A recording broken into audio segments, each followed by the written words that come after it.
The flood came without warning, as it always did in the valley of Thornhaven. Ilara had seen 15 spring floods in her short life, but none like this. The river had swallowed the lower villages whole, turning familiar streets into churning rapids that carried away homes, livestock, and lives with equal indifference. She clung to the gnarled oak on Mercy Hill, one of the few high points that remained above the muddy waters. Around her, other survivors huddled in sodden misery, watching their world dissolve into brown chaos. That's when she heard it, a sound that didn't belong to the catastrophe. Not a human cry, but something else, something desperate and alien. Ilara's eyes scanned the swirling debris until she found the source, a creature no larger than a hunting hound, its iridescent scales catching what little light pierced the storm clouds. It thrashed weakly against a tangle of branches, its membranous wings torn and useless, its serpentine neck barely keeping its head above water. "Dragon," someone whispered behind her. The word carried equal parts wonder and fear. The old stories spoke of dragons, the sovereignty. They were called, beings who had sailed between stars when humanity still cowered in caves. They had uplifted dozens of species across the galaxy, sharing technology and wisdom, before mysteriously withdrawing from known space 3 centuries ago. Most humans had never seen one. They were myths wrapped in fading history, but this dragon was real and it was dying. Ilara didn't think. She simply moved. Ignoring the shouts of her neighbors, she dove into the flood, fighting the current with strokes her father had taught her. The water tried to claim her, pulling her under twice, but she persisted. Her fingers finally closed around the dragon's forelimb, surprisingly warm despite the frigid water, and she hauled it toward the oak. The creature was heavier than it looked.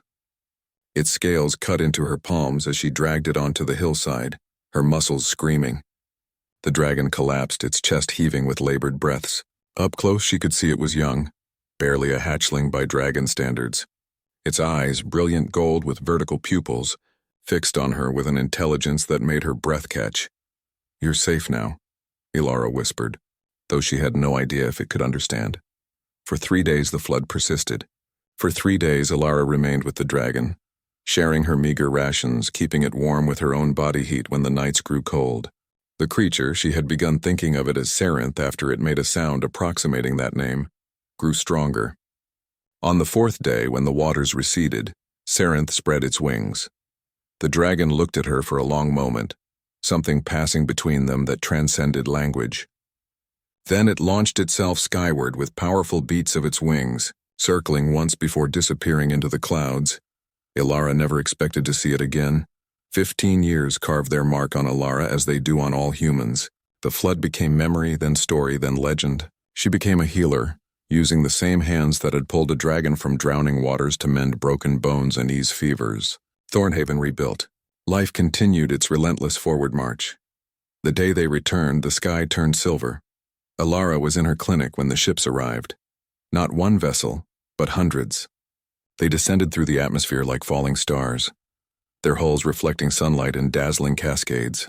The largest ship settled in the valley where the river once raged, a construct of graceful curves and impossible engineering that made human starships look like children's toys. The dragons emerged. They were magnificent, scales in every color of the spectrum, wings that could blot out the sun, necks that swayed with serpentine grace. They walked on powerful legs, their clawed hands carrying devices that hummed with contained power. At their head strode a dragon whose scales shimmered with deep emerald and gold, larger than any other, bearing itself with unmistakable authority. The dragon's eyes, brilliant gold with vertical pupils, found Ilara in the crowd. "Sarenth?" she breathed. The dragon's head dipped in acknowledgement, and when it spoke, its voice resonated through translation devices that rendered its words in perfect human speech. "Ilara of Thornhaven, 15 years ago when I was but a hatchling separated from my convoy, you risked your life to save mine. You asked for nothing, expected nothing. You acted with the pure compassion that defines the best of humanity."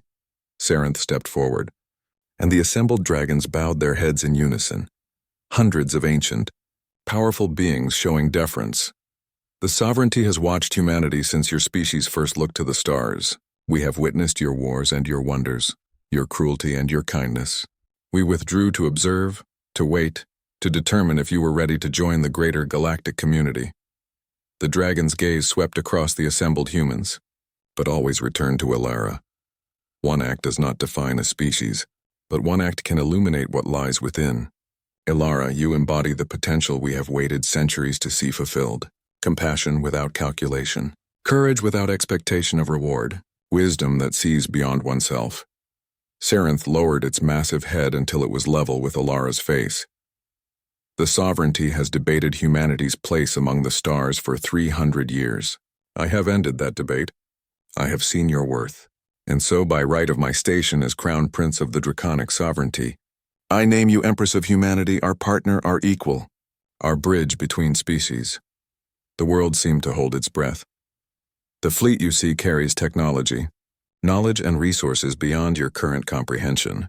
We offer alliance, not conquest, partnership, not domination, but humanity needs a voice that speaks for your best nature, not your worst. A leader who has proven that humans can be more than their fears. Elara's mind reeled. Empress. The word felt absurd, impossible. She was a healer from a flood-ravaged valley, not a ruler of worlds.